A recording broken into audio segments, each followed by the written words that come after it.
Muy buenos días. Gracias nuevamente a Dios por tener la oportunidad de analizar el capítulo 16 del Evangelio de Lucas. Leo los versículos del 1 al 9. Había un hombre rico que tenía un administrador, y él fue acusado, el administrador, de desperdiciar sus bienes. 2. Entonces lo llamó y le dijo: ¿qué es esto que oigo de ti? Rinde cuentas de tu administración, porque no puedes ser más mi mayordomo. 3. Y el mayordomo se dijo a sí mismo: ¿qué haré? Porque mi señor me quita la administración. No tengo fuerzas para acabar. Me da vergüenza mendigar. 4. Ya sé lo que haré, para que cuando me destituya de la administración de sus bienes, algunos me reciban en sus casas. 5. Y entonces, llamando a cada uno de los deudores de su señor, le dijo al primero: ¿cuánto le debes a mi señor? Y él le dijo: 100 barriles de aceite, son como 4,000 litros. El mayordomo le dijo: toma tu factura, siéntate y apúrate, escribe 50. 7. Después dijo al otro: ¿y tú cuánto le debes? Y él respondió: 100 medidas de trigo, igualmente, como 4,000 kilos de kilo. El mayordomo le dijo: toma tu factura y escribe 80. 8. El Señor elogió al mayordomo porque había procedido con sagacidad, pues los hijos de este siglo son más sagaces en sus relaciones con sus semejantes que los hijos de la luz. Pero yo les digo: háganse amigos de las riquezas injustas, a fin de que cuando les falte, les reciban a ustedes para las moradas eternas. Este pasaje es uno de los pasajes más controversiales de los evangelios, porque Jesús está alabando la sagacidad de este mayordomo. Pero claro, si se explica, es posible que deje de ser tan controversial el pasaje, más bien que sea obvio lo que Jesús dice. Ahora bien, el administrador o mayordomo era el que administraba los bienes, la riqueza de su señor. Es el que vendía la producción de su granja, de su tierra, trigo, aceite, uvas, todo. Él es el que vendía. Él ponía el precio de la venta. Era un administrador completo. Y a su vez, él es el que cobraba las ventas, pues no, el dinero de las ventas. Y entonces oyó el dueño de la granja, oyó que él no era tan fiel con él, con el dueño de la granja, no era tan fiel en administrarle sus riquezas. Y entonces le llamó y le despidió, pero antes pidió que rinda cuentas. Y entonces él lo que hizo simplemente no cogió para sí nada, simplemente compartió la riqueza del Señor con los deudores. Ahora bien, y entonces, bueno, ya ustedes oyeron, le perdonó al uno 50 barriles de aceite, como más de mil litros le perdonó, y al otro le perdonó como 2,000 kilos. Y entonces, en esta forma, él compartió la riqueza del Señor con los acreedores, de tal forma que ganó la amistad de los acreedores y quedó bien con el Señor, tan bien que simplemente terminó ya su administración, no tuvo ningún otro lío. Ahora, el punto que hay que entender es que las riquezas de este mundo todas son injustas. El dueño de las riquezas no es un hombre, es Dios. Sin embargo, entonces los que tienen riquezas aquí son como los administradores, y entonces pueden maniobrar, digamos, administrar el dinero de acuerdo a las circunstancias, y pueden bajar o aumentar la deuda. Quiero decir que son ellos, los administradores, son los que ponen el precio, tanto al aceite como al trigo. el dueño no sabe de esos precios. Simplemente le encargó a él la administración completa y lo que periódicamente él retiraba sus ganancias, pero en este caso, como ya le está quitando el empleo de administrador, está pidiendo que le rinda cuentas. Y entonces, si es que Dios es el dueño de toda riqueza, los ricos aquí son administradores y hacen bien en compartir. Eso se llama sagacidad. Las de esta tierra, repito, son riquezas injustas. Y entonces es sagacidad compartir con los que menos tienen o con los que no tienen la riqueza de los ricos. Es todo lo que está diciendo. Y entonces eso Jesús llama sagacidad. Dice, y los hijos de las tinieblas, los de este siglo, son más sagaces que los hijos de la luz. Así es que yo les digo, dice Jesús, háganse amigos de las riquezas injustas, a fin de que cuando les falten, les reciban a ustedes en las mansiones eternas. Esto es, cuando el hecho de compartir es como asegurar un puesto en las mansiones eternas, dice Jesús. En los versículos 10 al 13, el que es fiel en lo muy poco es también fiel en lo mucho, y el que es injusto en lo muy poco también es injusto en lo mucho. Por lo tanto, si no han sido fieles en las riquezas injustas, ¿quién les confiará las riquezas verdaderas?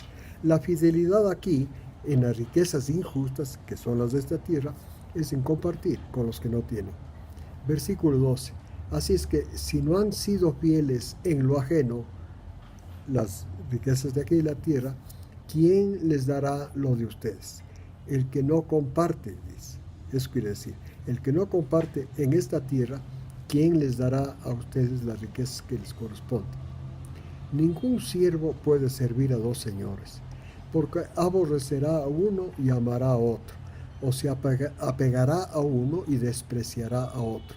Nadie puede servir a Dios y a las riquezas. Ahora bien, entonces, la enseñanza que Jesús quiere dar es que el compartir las riquezas injustas, que son las riquezas de este mundo, le asegura a la persona que Dios lo apruebe. Y esto significa, no hay cómo servir a Dios de las riquezas, porque si uno cree que las riquezas de aquí pertenecen a uno y quiere acumular, simplemente está siendo infiel con el dueño de la riqueza, que realmente es Dios.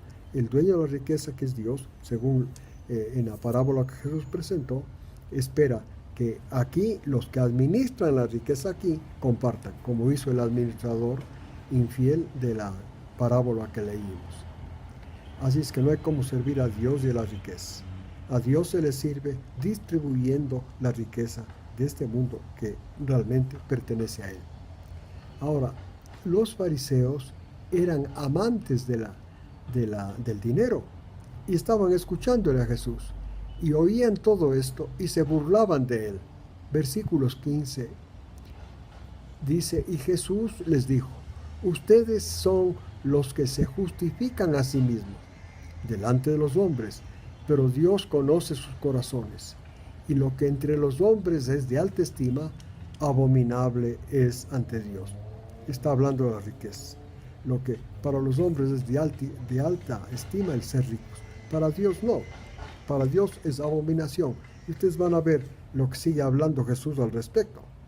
La ley y los profetas, dice el 16 y el 17, vinieron hasta Juan.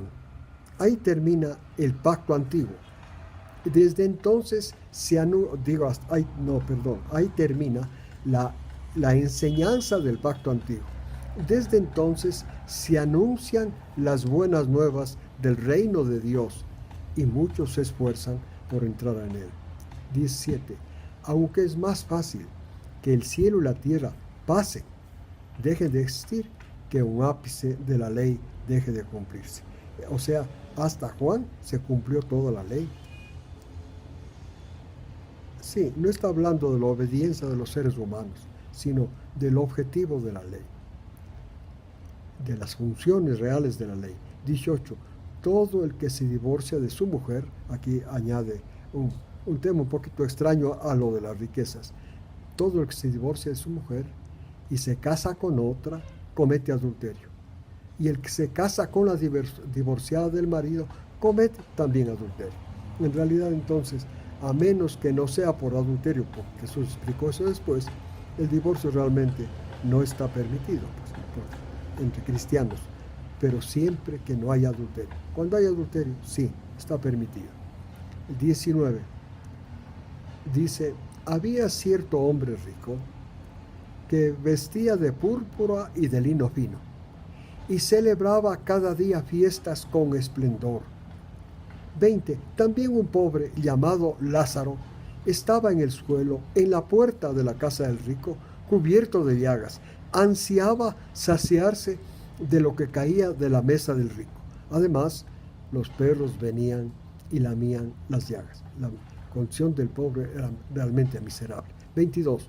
Sucedió que murió el pobre y fue llevado por los ángeles al seno de Abraham. Y murió también el rico y fue sepultado. Aquí Jesús continúa el tema de los ricos y de los pobres, ¿no?, que empezó al principio de este capítulo. Entonces el pobre murió y fue llevado por los ángeles al seno de Abraham, y murió también el rico y fue sepultado. 23. Y en el Hades, la región de los muertos, el rico alzó sus ojos estando atormentado, y vio a Abraham a lo lejos, y también a Lázaro en el seno de Abraham. 24. Y gritando el rico dijo, Padre Abraham, ten misericordia de mí, y envía a Lázaro para que moje la punta de su dedo. Pero Abraham le dijo, hijo mío, recuerda que durante tu vida tú recibiste bienes, y Lázaro solo males, pero ahora él es consolado aquí, y tú estás en agonía. 26. Y sobre todo, siguió siendo Abraham en esta historia que Jesús está inventando, no es una realidad, y sobre todo esto hay una gran vacío entre nosotros y ustedes, de manera que los que quieran atravesar de aquí a ustedes no pueden, ni tampoco de ustedes acá, no pueden. Entonces él dijo, el rico, te ruego pues, Padre, que lo envíes a la casa de mi padre. 28. Porque tengo 5 hermanos, y para que él los prevenga, para que ellos no vengan también a este lugar de tormento. 29. Pero Abraham le dijo, ellos tienen a Moisés y a los profetas, que los oigan. 30. Y entonces el rico le contestó, no, Padre Abraham, sino que si alguien va de ellos de entre los muertos, se arrepentirán. 31. Le contestó Abraham, si no escuchan a Moisés y a los profetas, tampoco se persuadirán si alguien se levanta a los muertos. Miren ustedes que en esos días, aunque parecía que ellos escuchaban a Moisés y a los profetas, pero realmente no. El judaísmo de los días de Jesús no se regía por la ley de Dios, por los 10 mandamientos y todas las otras leyes que les dio, sino por la interpretación, o más bien dicho, por las defensas que los fariseos, que el judaísmo levantó alrededor de cada mandamiento para proteger a los mandamientos, a fin de que ningún judío la rompa, porque ya tuvieron la experiencia, según ellos, que por romper los mandamientos de la ley, Dios los llevó cautivos a Babilonia. Entonces ellos hicieron una serie de protecciones para los mandamientos. Ustedes conocen algunas de ellas. Por ejemplo, el honra a tu padre y a tu madre tenían una protección, pero era para no honrar al padre y a la madre con los dineros que en la vejez sus padres puedan necesitar. Así también era el sábado. Para no romper el sábado no tenían que andar más que cierta distancia cada día, no podían pesar en grano y cosas así. Ellos vivían de esos mandamientos que fueron ideados por los religiosos judíos para proteger a los 10 mandamientos. Pero el resultado general fue que como luego en el Nuevo Testamento leemos que los mandamientos no fueron dados a los judíos para que los obedezcan, sino para que se den cuenta que no pueden obedecer y que están caídos y que necesitan de un Salvador, porque es el propósito de la ley, ¿no? El propósito de la ley, dice Romanos 10:4, llevarnos a Cristo. El fin de la ley es Cristo. Y justamente hace un ratito leemos que la ley y los profetas llegan hasta Juan. Desde ahí se anuncia el reino de Dios. Bueno, entonces, así contestó Jesús al rico. Dijo, tú has recibido bienes ahora en la vida presente y el pobre males. Por esto es que ahora él tiene bienes, está en el seno de Abraham y tú estás en el infierno, digo en el Hades, en lugar de tormento. Que realmente Jesús estaba inventando, no es que en realidad, estaba inventando su historia. Esa historia no ocurrió, pero con esa historia Jesús quería enseñar que los ricos tienen poco chance, conforme venimos estudiando en este capítulo. Si no saben distribuir, compartir la riqueza que es de Dios y creen que es de ellos tienen poco chance. En realidad los ricos tienen que compartir si es que quieren tener acceso, esto es lo que dice Jesús, a la salvación. Y también, si es que no oyen a Moisés y a los profetas, como les expliqué hace un momento, tampoco van a oír a nadie. Y repito, el judaísmo, pretendiendo que oiga a Moisés y a los profetas, repito, ellos tienen la ley que ellos hicieron, dizque para proteger los 10 mandamientos, y esa es la que obedecían.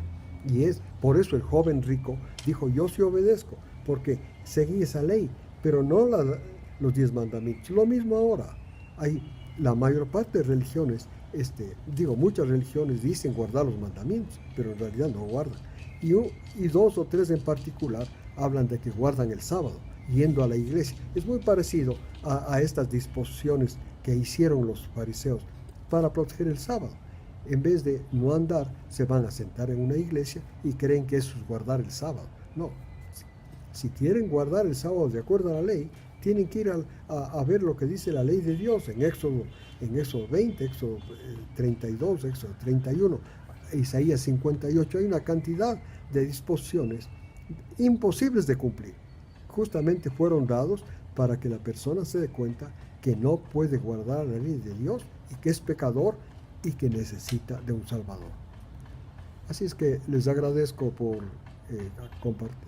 acompañarme en el estudio de Lucas 16. Que Dios los bendiga esta semana y les espero la próxima semana para continuar con Lucas 17. Muchas gracias.